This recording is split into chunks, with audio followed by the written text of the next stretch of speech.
Un grande evento culturale dedicato al volontariato nell'anniversario di fondazione di Banca Credi Veneto, ma anche un annuale appuntamento con tutte le associazioni sociali e di volontariato di Montagnana per riconoscersi e fare rete.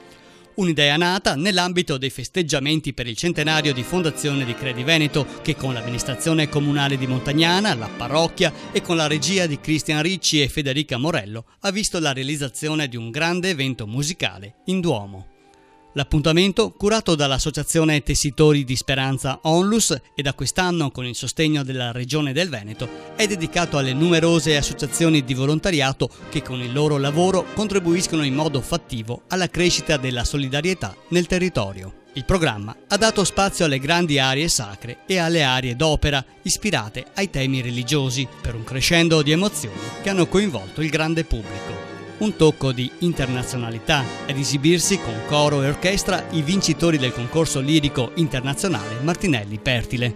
La manifestazione ha coinvolto le numerosissime associazioni operanti nell'ambito sociale, con le quali Credi Veneto e la pubblica amministrazione hanno instaurato un rapporto di collaborazione e di sostegno. La grande risposta in termini di adesione e di entusiasmo da parte delle associazioni del pubblico fin dal 2009 e poi per l'edizione 2010 è stato il segnale concreto che, nonostante il momento di difficoltà, il volontariato del territorio è sempre vivo e risponde prontamente agli stimoli dell'azione e del coordinamento delle amministrazioni locali e non solo. Un premio speciale, Solidarietà e Impegno Sociale 2009, è stato conferito nella prima edizione dell'evento al Cavalier Silvano Camona, presidente onorario di Avis e di Montagnana Soccorso, per il suo grande impegno al servizio del volontariato. Nella seconda edizione del premio il riconoscimento è stato conferito a Suor Clara Miazzi, delle Suore della Misericordia presenti da molti anni a Montagnana, e a Giuseppe Camatto, nonno vigile e volontario dell'Associazione Carabinieri in Congedo, per la dedizione agli altri dimostrata nel corso della loro vita attiva in città.